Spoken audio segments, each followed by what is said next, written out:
This is a true story. How often have you seen that statement at the beginning of a picture? It sometimes means that there was a man named Napoleon, but that any similarity between what he did in life and what he's going to do in this movie is strictly miraculous.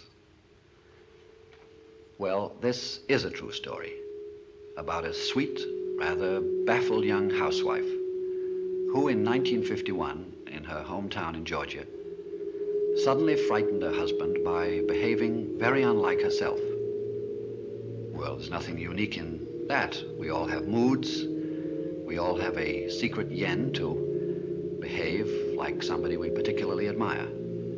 In fact, a modern writer has said that inside every fat man, a thin man is struggling to get out. Well, in a literal and terrifying sense, inside this demure young woman, two very vivid and different personalities were battling for the mastery of her character. She was, in fact, a case of what is called multiple personality, something that all psychiatrists have read about and very few have ever seen. Certainly not Dr. Thigpen and Dr. Cleckley of the Medical College of Georgia, who one day were confronted with a woman who had one personality more than Dr. Jekyll. Now, their account of the case was delivered to the American Psychiatric Association in 1953, and it's already a classic of psychiatric literature. So this movie needed no help from the imagination of a fiction writer. The truth itself was fabulous enough, and all the episodes you're going to see happen to this girl, whom they call Eve White, and much of the dialogue is taken from the clinical record of the doctor that we call Dr. Luther.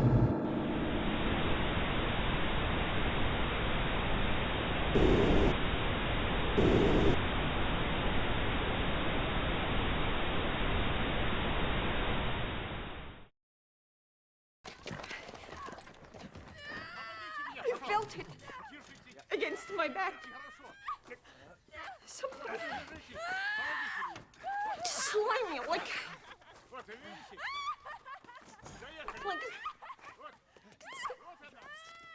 like some kind of a mollusk moving against my back.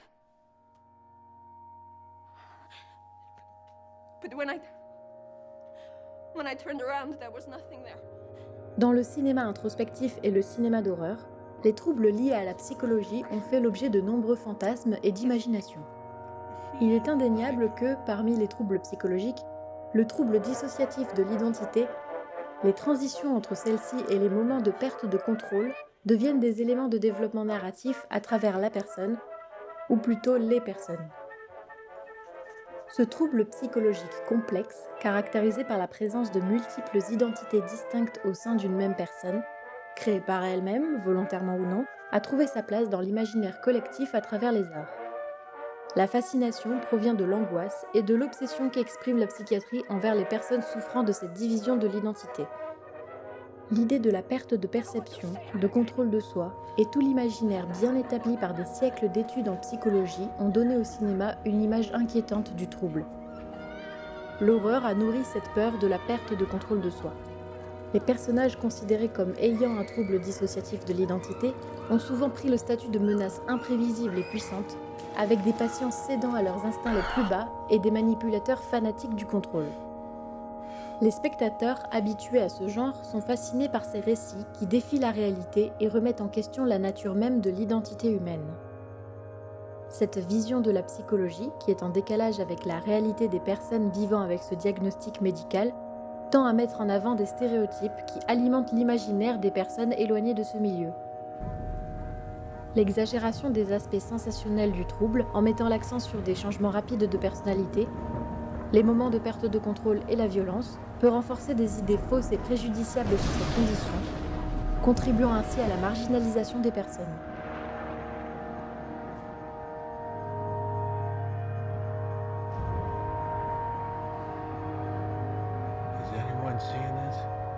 Les mythes jouent également sur l'image assez ambiguë de la discipline de la psychologie.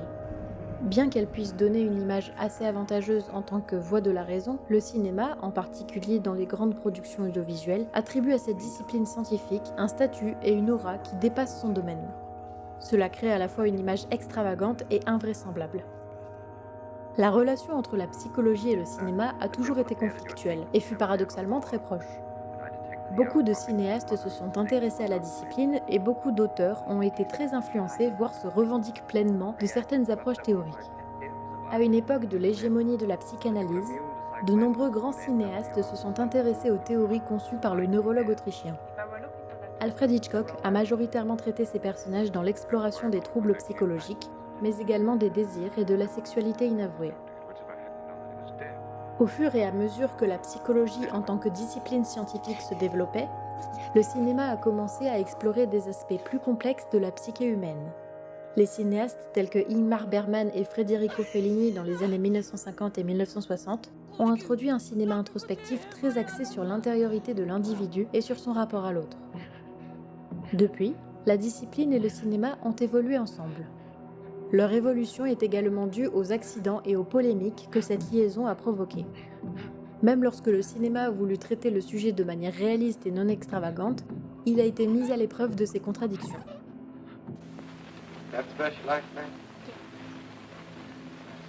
Chris Costner Sizemore, de son nom de naissance Christine Costner, est née le 4 avril 1927 à Edgefield, en Caroline du Sud.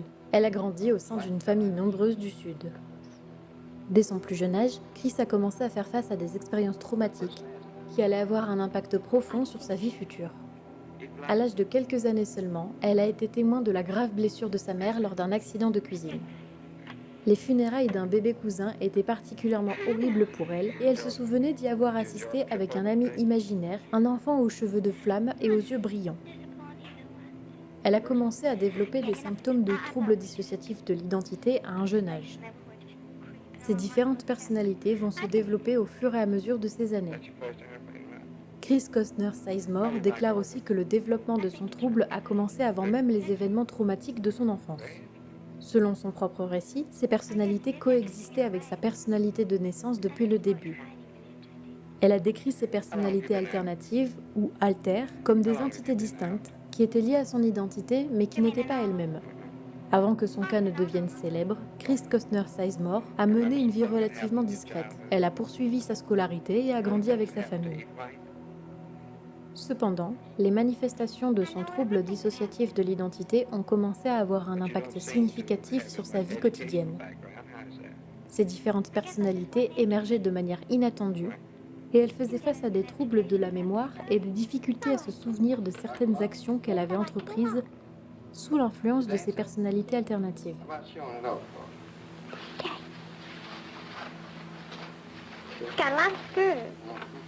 Les histoires amoureuses ont accéléré son état. Elle a dit qu'un pilote de course local l'avait escroquée dans un faux mariage et l'avait battue. Son état a plus tard conduit à la dissolution de son premier mariage avec Jean Rogers et a menacé son deuxième avec Don Sizemore. La vie de Chris a pris un tournant décisif lorsque les psychiatres Corbett H. Teipen et Hervé M. Cleckley d'Augusta en Géorgie ont commencé à la traiter et à étudier son cas. Leurs observations et leur travail avec Chris ont abouti à la publication de l'article clinique sur son cas, suivi par une série destinée au grand public dans le magazine American Weekly. C'est cette série d'articles qui a attiré l'attention du public et qui a finalement conduit à la publication du livre Les Trois visages d'Ève en 1957, coécrit par Corbett H. Teipen et Hervé M. Cleckley d'Augusta. Le livre raconte l'histoire de Eve White, une femme au foyer du Sud angoissée qui commence à faire l'expérience de changements de personnalité dramatiques et inattendus. Elle se transforme périodiquement en Eve Black, une femme extravertie et téméraire aux antipodes de sa personnalité initiale. Sous la direction d'un psychiatre bienveillant, le Dr Luther, Eve White cherche à comprendre et à maîtriser les différentes facettes de sa personnalité. Le livre décrit les séances de thérapie entre Eve White et son psychiatre, le Dr Luther, qui tente de comprendre et de maîtriser les différentes facettes de la personnalité d'Eve. Les auteurs décrivent les différentes personnalités qui émergent chez Eve, y compris une troisième personnalité nommée Jane. L'histoire se construit sur une présentation de faits et d'observations cliniques. Bien que le livre présente des éléments de suspense et d'intrigue à mesure que les différentes personnalités d'Eve se révèlent, les intentions du livre sont de documenter le cas d'Eve White de manière informative et éducative. Les auteurs fournissent des informations sur le contexte familial et la vie d'Eve, ainsi que les séances de thérapie et les discussions entre Eve et le docteur Luther, qui doivent amener à sa guérison. Cet engouement autour du diagnostic s'est accentué quelques années auparavant, lorsque Shirley Jackson, célèbre romancière de fiction dans les genres horrifique et suspense, a publié en 1954 The Bird's Nest. L'histoire d'Elizabeth, souffrant de maux de tête récurrents, d'insomnie et de perte de mémoire, qui se rend compte qu'elle est tiraillée entre 3 personnalités auxquelles elle appartient. La timide Elizabeth, la violente Lizzie et la gentille et bien ajustée Beth. C'est au psychiatre Dr. Wright, dont l'objectif est d'aider Elizabeth à devenir complètement Beth, qu'elle se confie. Bien que le livre ait reçu des critiques mitigées, il a été adapté au cinéma en 1957. C'est dans cet engouement autour du trouble de la personnalité multiple que Nunnally Johnson a acquis les droits du livre de Corbett Ashtapen et Hervé M. Clecklade pour en faire une adaptation sur grand écran.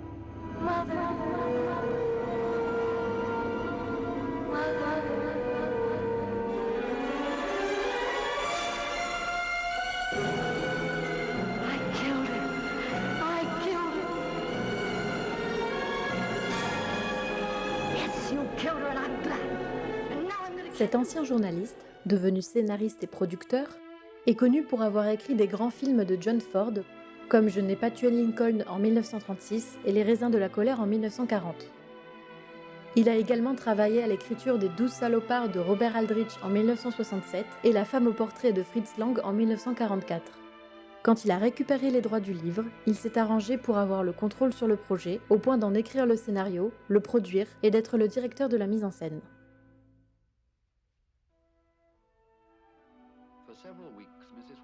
L'histoire se déroule dans les années 1950. Eve White est une femme au foyer mariée à Ralph White, avec qui elle a une fille nommée Bonnie. Naturellement timide et réservée, Eve souffre d'une grande anxiété et commence à faire face à des problèmes de mémoire et des moments d'amnésie inexpliqués. Ces épisodes troublants inquiètent de plus en plus son mari Ralph. Un jour, après une violente dispute avec ce dernier, Eve White est envoyée à l'hôpital pour observation après qu'Eve White ait été retrouvée en train d'étrangler Bonnie.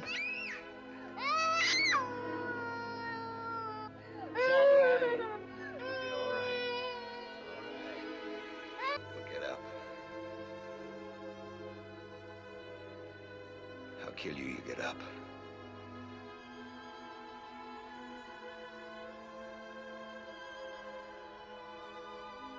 Eve décide de consulter le docteur Luther, un psychiatre réputé.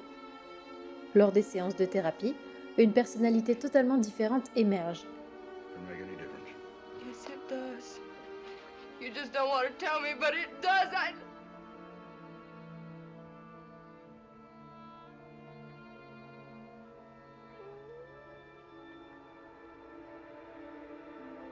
Mrs. White?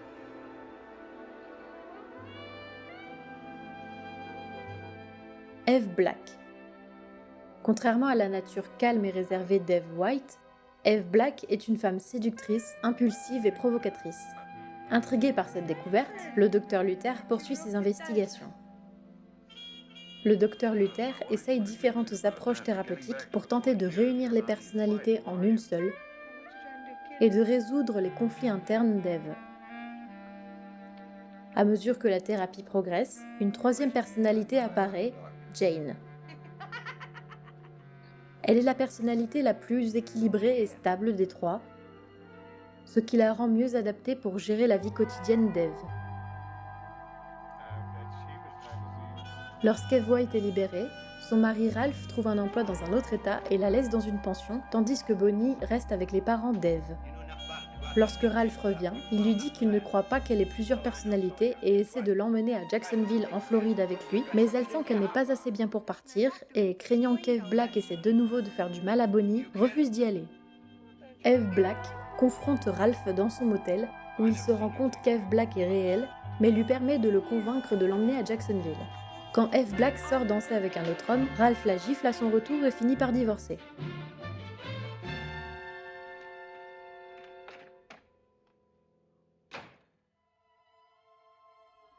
Au fil de la thérapie, le docteur Luther aide Eve à comprendre les raisons profondes qui ont conduit à la fragmentation de sa personnalité en plusieurs entités distinctes.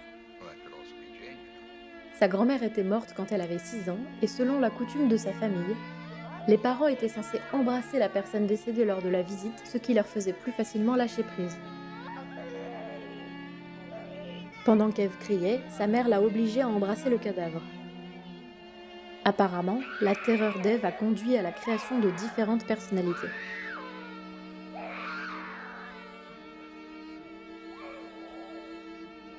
Au fur et à mesure que la guérison progresse, le docteur Luther réussit à fusionner les personnalités en une seule identité unifiée qui intègre les caractéristiques et les forces de chacune des 3 personnalités.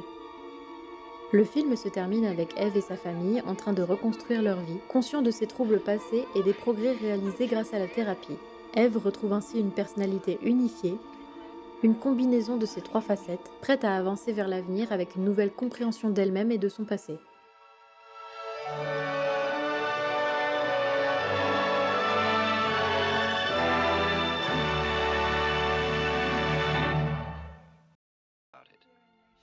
Le film Les 3 visages d'Eve montre comment le handicap est vécu au quotidien.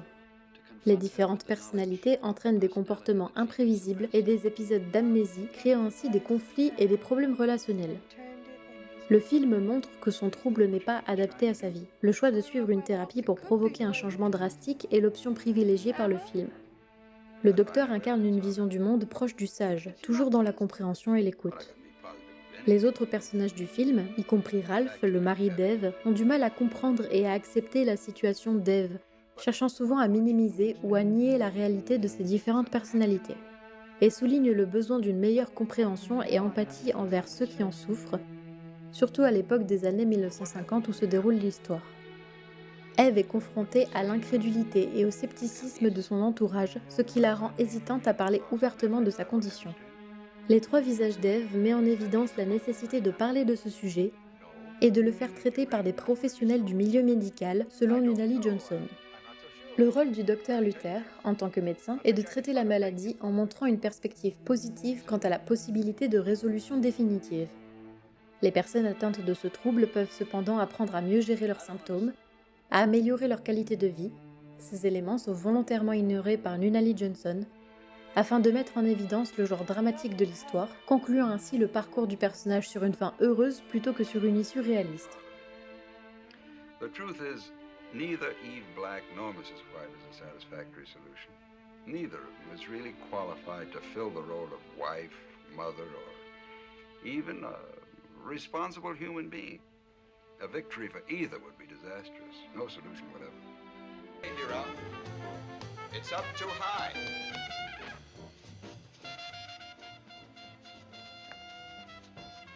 Le réalisateur utilise également des tonalités comiques pour mettre en évidence les différences entre les personnalités d'Eve.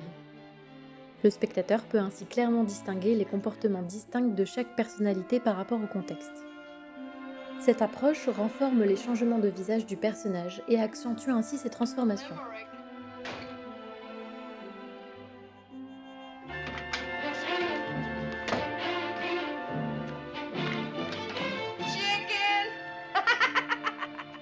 Le film peut s'inscrire dans le genre du mélodrame maternel, qui est un sous-genre du film féminin. Dans Les 3 visages d'Eve, on peut voir 3 visions masculines opposées de la femme. Eve White est l'archétype de la femme conservatrice. Femme au foyer et mère dévouée, elle est montrée comme une femme fragile et émotionnellement vulnérable. Elle dépend fortement de son mari, Ralph White, pour résoudre ses problèmes émotionnels et psychologiques. Elle cherche constamment son approbation et son soutien, douce et docile, conformément à la notion traditionnelle de la féminité. Eve Black est présentée comme séduisante, expressive et provocante. Elle est démonstrative et exprime ses émotions sans retenue.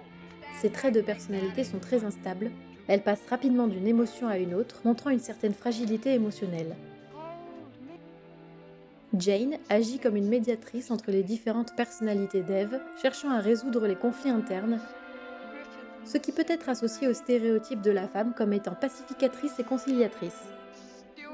Elle gère ses pressions multiples et conflictuelles et finalement intègre tous les aspects de son identité sexuelle, maternelle et économique en tant qu'épouse, mère et travailleuse. Elle porte les traits de ce que l'on attend d'une femme américaine de la classe moyenne moderne. Les personnalités masculines sont aussi des archétypes qui portent des traits de personnalité stéréotypés que l'on retrouve dans des représentations masculines. Le mari d'Ève représente le côté traditionnel et protecteur. Sa réaction initiale est celle d'un mari qui veut aider sa femme à traverser les difficultés, mais il peut également se montrer confus et impuissant face à la complexité du trouble d'Ève. Il décide de s'éloigner d'elle, ne supportant pas de ne pas avoir le contrôle de sa femme et par peur de perdre son rôle de père de famille. And when I went up to get her, she cussed me out and said she never would come home. How about how much you loved her then, huh? Will you let me talk to her alone for a few minutes? Yeah. She wouldn't come home to me or to Bonnie. Would you Huh? be a few minutes? Le psychiatre, qui prend en charge le cas d'Ève, présente des traits de professeur bienveillant et compréhensif, faisant penser à une figure paternelle qui cherche à comprendre les problèmes d'Ève et à l'aider à surmonter ses difficultés. Il y a un troisième personnage, qui est l'homme dans le bar. Lors d'une séquence, Eve, sous la personnalité d'Eve Black, rencontre un homme dans un bar. Cet homme présente un aspect plus sombre et dépréciatif de la masculinité. Celui-ci manipule les événements et la laisse se sentir utilisée et dévalorisée. C'est le rare personnage du film à être montré de manière entièrement péjorative. Ne la voulant que pour des rapports intimes, il la laisse tomber quand il comprend qu'il n'arrive pas à l'avoir pour lui. See what I mean? You hurt me. I don't like to get hurt. You know how much I shelled out on you already? $8 worth. When I spend $8 on a chick, I don't just go home with the morning paper, you understand me? So let's not have any more arguments about it. Say, look, honey,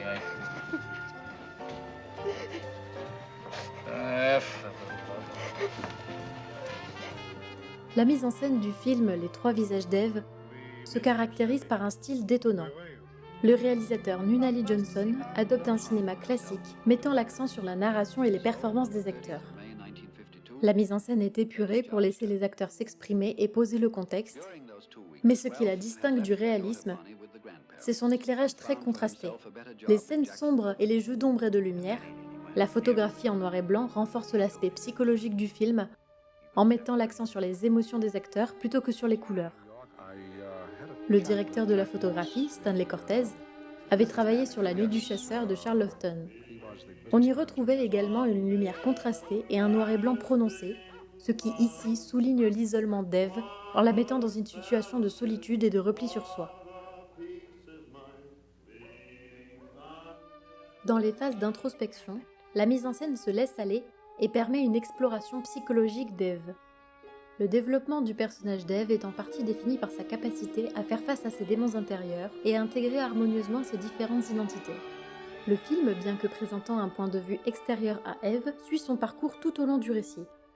Le point de vue du spectateur est assez proche de celui du médecin, regardant Ève dans toutes ses situations et cherchant avec le docteur Luther la cause de son trouble. Si le film a fait parler de lui, c'est autant grâce à son sujet qu'à son casting qui a révélé Joanne Woodward sur grand écran.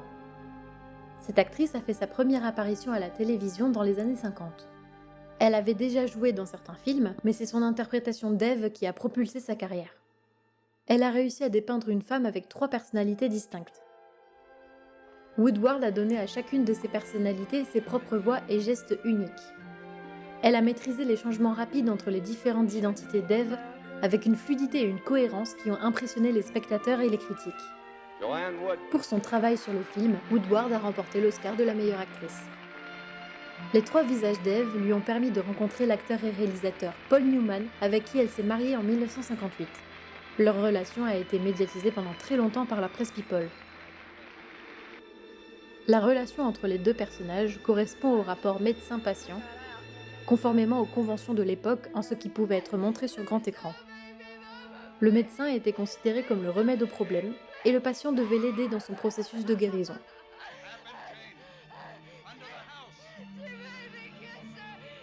Dans les années 1950, l'approche psychodynamique, en particulier la psychanalyse, cette approche mettait l'accent sur l'exploration des conflits inconscients et des souvenirs refoulés pour comprendre et traiter les troubles psychologiques.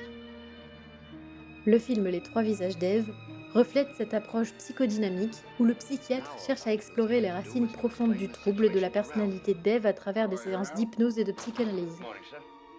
Il éclipse cependant les découvertes et l'utilisation de médicaments psychotropes et sont devenus courants dans les pratiques médicales.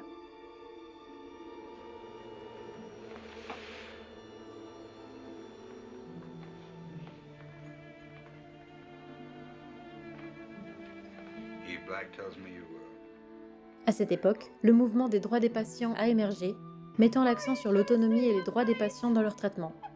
Des éléments que le film éclipse en gardant une vision assez conservatrice du rôle du médecin. Cette vision perdure encore dans certaines productions audiovisuelles de nos jours. La vie de Chris Costner Sizemore a été relativement méconnue du grand public avant la publication du livre et la sortie du film Les Trois Visages d'Eve. Elle souhaitait vivre discrètement et anonymement. Après l'attention suscitée par ses œuvres, elle a décidé de partager son propre récit dans ses mémoires intitulées I'm Eve.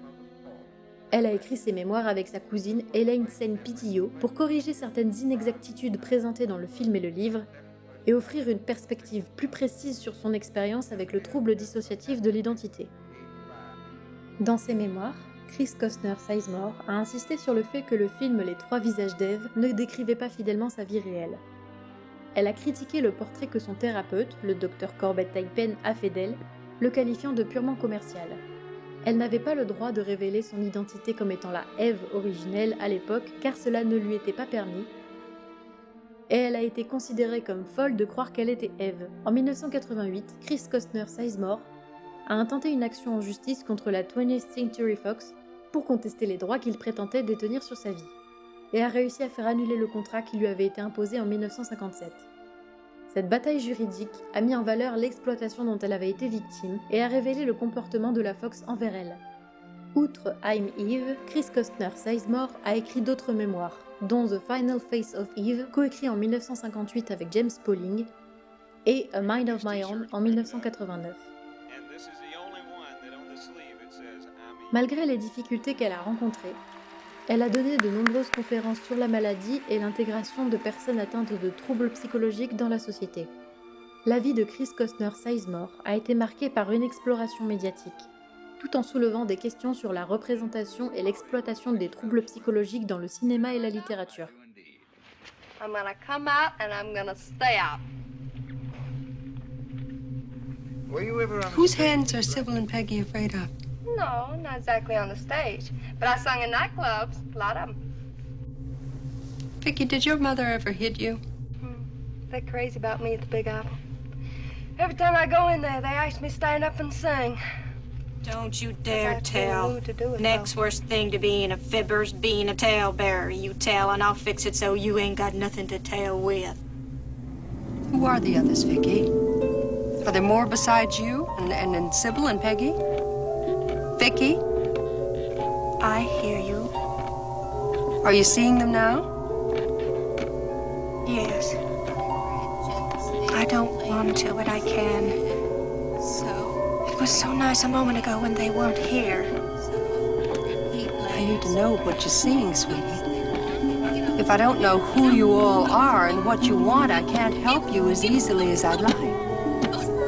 Vicky? We all keep hoping things will get better.